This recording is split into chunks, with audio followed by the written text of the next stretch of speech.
Баршаңызға қайырлы күн достар, сіздермен бірге Әйгерім. Бүгін сіздермен өте дәмді болып шығатын және ауызда еритін балды тортын жасайтын боламыз. Бұл көптеген адамдардың сүйікті торттарының бірі. Мен сіздерге керемет рецептпен бөліскім келіп тұр. Өте жұмсақ, нәзік, дәмді болып шығады. Міндетті түрде осы рецептпен жасап көріңіздер. Және видеоны қарамас бұрын менің каналыма тіркеліп, лайк, комментарий қалдыруды ұмытпаңыздар.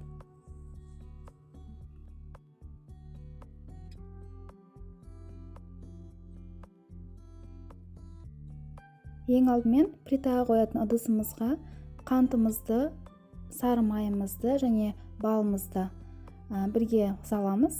Үстіне кішкене тұз қосамыз да плитаға қоятын боламыз. Бәрін жақсылап тұрып осылай араластыруымыз қажет. Ол бізде біркелкі болып еруі керек. Осылай араластырып тұрамыз. Бізде жаңағы қантымыз астына жабысып қалмауы қажет.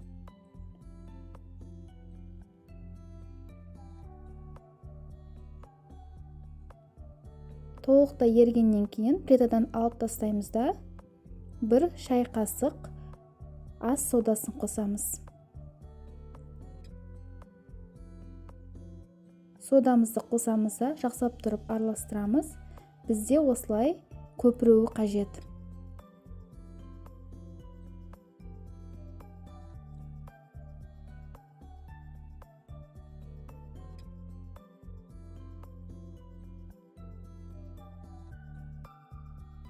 Енді бұл массамызды біз жаңа қамыр еритін ыдысымызға құйып аламыз.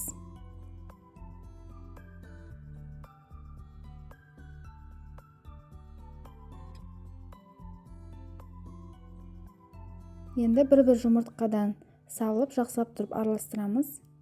Сіздердің массаларыңыз ыстық болмауы қажет. Ыстық болса, жаңағы жұмыртқамыз пісіп кетуі мүмкін. Сол себептен жылы күйінде қосасыздар. Екінші жұмыртқамызды қосып, тағы да венчикпен араластырамыз. Енді ұнымызды біртіндеп қосып отырып, жұмсақ қамыр илейміз. Біртіндеп қосыңыздар, өйткені көп болып кетуі мүмкін. Сол себептен осылай жайлап қосамыз. Бірінші осылай лопаткамен мен илеп аламын, сосын барып қолмен жинайтын боламын.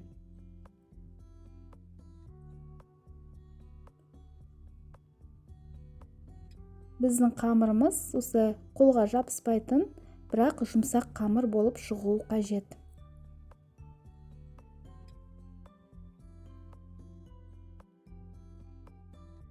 Енді кішкене ұн сеуіп жібереміз де қамырымызды 10 бөлікке бөліп шығамыз. Бірдей 10 бөлікке бөліп шығасыздар. Сонда сіздерде 10 жаңағы коржик шығатын болады.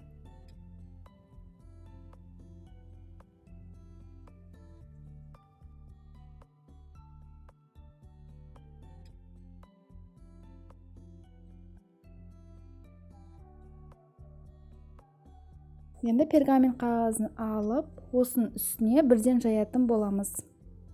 Кішкене ұн сеуіп жібереміз де, жұқа етіп қамырымызды жайып шығамыз. Осы кезде духовкаларыңызды 180 градусқа қосып қоюларыңыз қажет. Ол бізде қызып тұруы керек.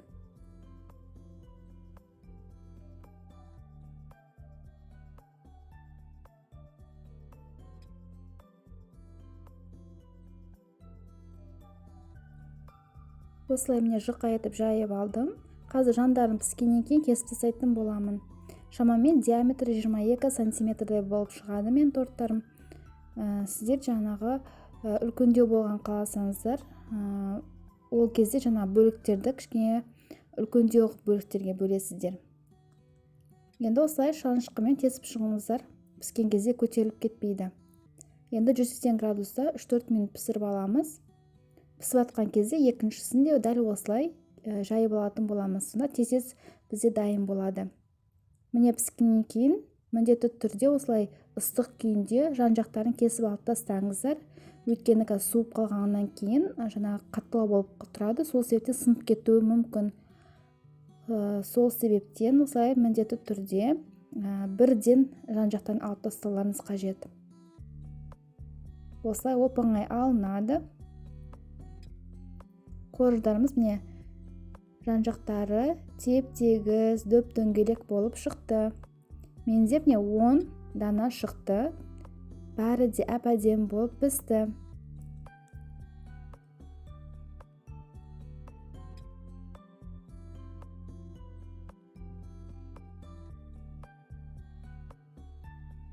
Енді біз крем дайындайтын боламыз. Бізге қаймақ қажет болады. Бұл жолы мен қаймақтан жасалған крем жасаймын. Негізі қалауларыңыз бойынша басқа крем қолдануға да болады. Енді қаймағымыз біздің міндетті түрде 20%-дан жоғары болуы қажет. Енді үстіне дәміне қарай қант ұнтағын қосамыз. Мен 7-8 ас қасық қостым, маған сол тәттірек болған ұнайды. Сіздер өздеріңіздің ұнаған дәмдеріңіз бойынша қоса берсеңіздер болады. Біреуге қышқыл болған ұнайды, біреуге тәтті болған ұнайды. Әркімнің өз қалауы. Осылай венчикпен жақсылап тұрып араластырамыз. Ешқандай миксердің қолданудың қажеті жоқ. Осындай венчикпен араластырып шығамыз. Біздің креміміз дайын болды.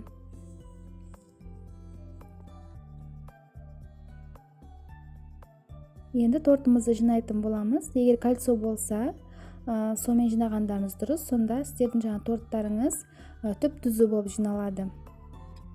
Мен осылай кәдімгідей жинай беретін боламын. Енді әр коржымыздың үстіне шамамен 2-3 ас қасықтай кремді салып шығамыз. Осылай бір керекетіп жағамыз.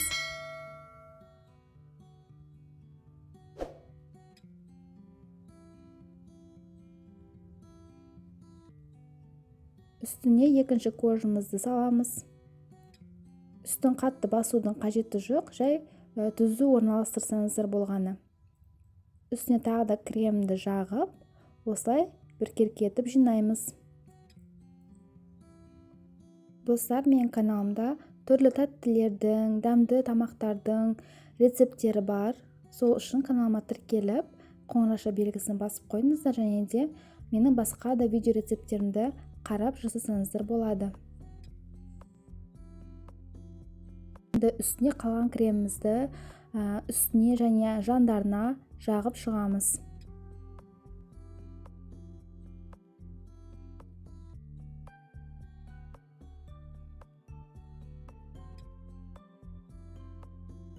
Енді корждан қалған жаңағы шеттерін мен үгітіп алдым. Крошка жасап алдым. Жаңағы оқтаумен езіп алсаңыздар да болады, немесе блендермен де осындай үгітіп алсаңыздар болады да. Енді тортымызды осылай әсемдеп шығамыз.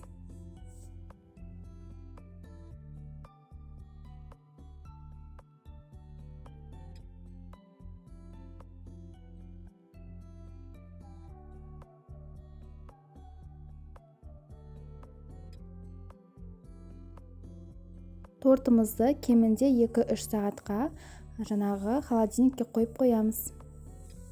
Тортымызды әдемілеу үшін, әсемдік үшін мен осындай аралар жасап шығамын. Пчелкалар дейді ғой. Бірақ бұл міндетті емес. Егер жасағыларыңыз келсе, осылай ақ шоколадты аласыздар да, ертіп аласыздар. Ішіне сары краситель қосып араластырасыздар. Енді осындай қара кәмпиттерімізді аламыз, және де қанаттар үшін арахисовый хлопья немесе миндальный жаңағы хлопья қолдансаңыздар да болады.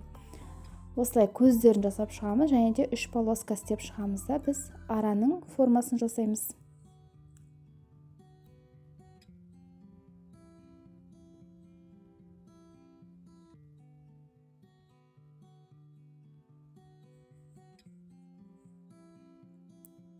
Және де қанаттарын жабыстырамыз. Асқабақтың жаңағы дәндерінде қолдансаңыздар болады. Осылай істеп шықтым. Мен негізі асығыс жасадым, сіздер әдемірек жасасаңыздар болады. Осылай тортымызға орналастырып шығамыз. Өте әдемі, ерекше көрінеді. Міндетті түрде жасап көріңіздер. Сіздерге ұнайды деген ойдамын. Біздің тортымыз дайын. Дәмін көріп ұсына берсеңіздер болады. Өте керемет болып шықты. Ауызда еритін балды торт болып шығады. Міндетті түрде жасап көріңіздер. сіздермен болған әйгерім.